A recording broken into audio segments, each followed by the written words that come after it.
and do it no matter what. This is my morning routine as an athlete. A killer. Unbroken. It doesn't get easier. Consistency is key. What are you doing? Yeah. It's 7 a.m. It's time to wake up, do my morning things extremely fast and hit the gym and kill my legs, and I'm not looking forward for this leg day because it's the hardest leg day of the week. It's super challenging, but I know when I will be done, I will be so happy.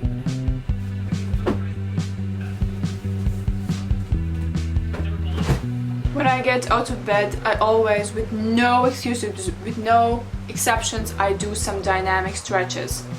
I do some stretching, always, because whenever I wake up, I feel so stiff and I want to move. So often people say this phrase, look good, feel good, and I'm always like, but you don't see yourself in the mirror. But at the same time, every single morning I do my eyebrows, and which means I use a pomade, basically, whatever, it's really old. This is how much there's left. And I've been using it for like 3 years, every single day.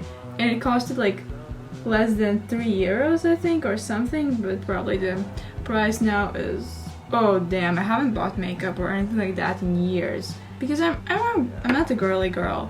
Just doing my eyebrows make me feel so much more confident, and it just makes me look so much better. And I also sometimes basically use this and draw a line under my eyes. I also then look more alive because I struggle with this thing that I have extremely big under eye circles and I look like basically a zombie, unfortunately. Yeah, that's my morning makeup routine.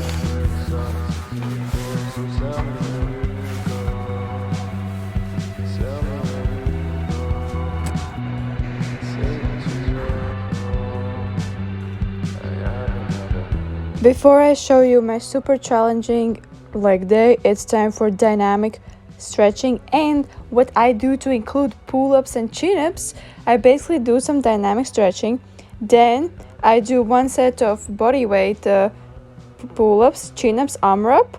Then I do more stretching, and then I do one set of band-assisted arm up, chin-ups or pull-ups. Then I little bit stretch more, and then I do another band-assisted arm up. But I do upper body, lower body, full body, dynamic stretches, and my recent favorite, foam rolling. Damn, it just feels incredible to roll out those legs and to roll out my back. It always cracks.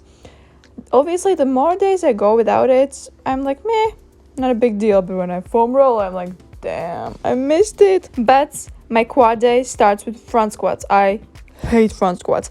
They just hit different, like the kind of fatigue I feel after them. Oh my god. But basically, I used to do 4 sets by 8 reps with the same weight, and I drastically hated it extremely. But now I switched it up. Now I do basically a pyramid set. I start with lighter weight, then I add 2.5, then 2.5 more kilos, 2 to 5 kilos more. So basically do one set with 45 kilos for 15 reps, then with 50 kilos for 12 reps, then with 55 kilos for 8 reps, then with 57 for 5 reps, and then with 60 for 3 reps. And then I do a drop set, kind of back off set for 5 reps with 50 kilos. And I actually only wear my shirt for front squats to not get that much bruised. Well, it kind of does not work, but little bit it does work because the barbell basically goes to your shoulders really harsh. But then I continue with leg press, which I superset with lateral lunges, side lunges. With leg press, actually, I decided to film this clip, and then I kind of got like a niggle in my quad in the way that I felt like it's a little bit like cramping. But with these, I use a dumbbell. I hold it in front of me, and I try to stay as straight as possible, like not lean or bend my back or anything like that. And with leg press, I try my best to do as deep as I can. It doesn't always work out. But trust me, this superset is a killer. A deadly killer. Then don't forget to clean after yourself, especially if you're wearing like a tank top, like a sports bra, and you get sweaty. That definitely is a must to clean after yourself. And I do my lunges with 22 kilos, the same weight I do Bulgarians. But then the next superset is goblet squats, heel elevated. What I try to do is not lock up my knees at top to keep more tension in my quads so they would burn even more. But then I superset it with walking dumbbell lunges. I do with dumbbells and not with a barbell to be more safe in the way when if you fail with a barbell doing walking lunges, who will help you? You can't drop the barbell in front of you or on back of you because you're in the lunge position. So I do it with dumbbells and I use straps. Straps are the biggest game changer. If you don't have straps, what are you doing? Because your grip will give up. Your legs are way more stronger than your arms. And then the last and the easiest superset is calves. If you're not working your calves, what are you doing? I mean, I used to do only this calf exercise, but now these days every day is almost a calf day. Running, doing CrossFit workouts is calves.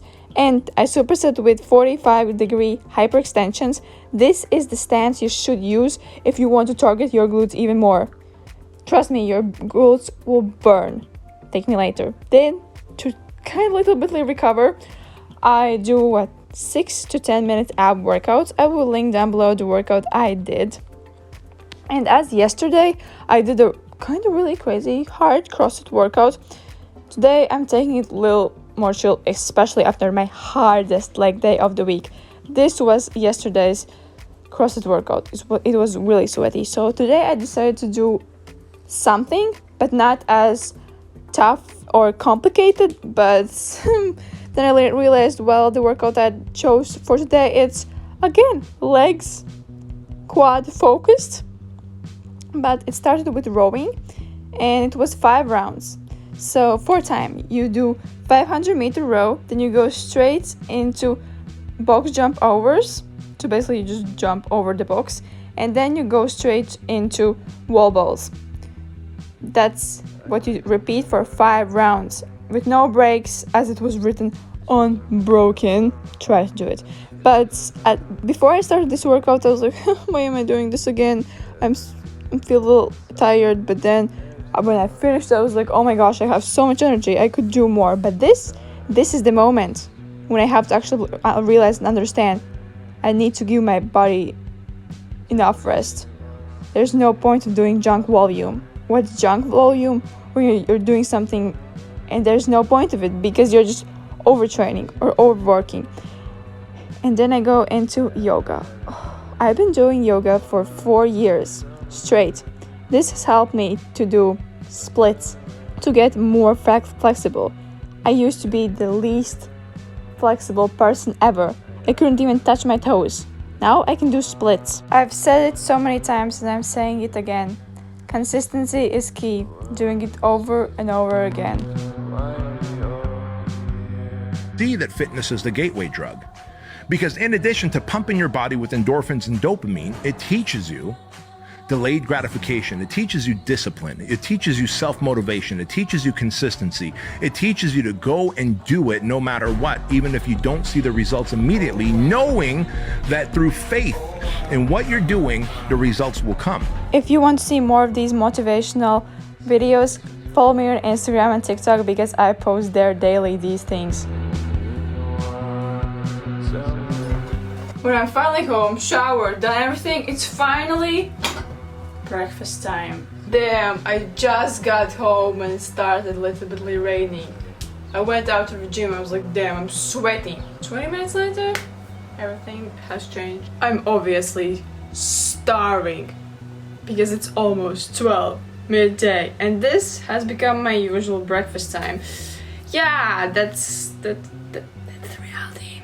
But I actually like eating breakfast late because I'm not that early breakfast person. I'm like more 11, I am breakfast person and I literally eat super boring, unaesthetic meal that I show pretty much in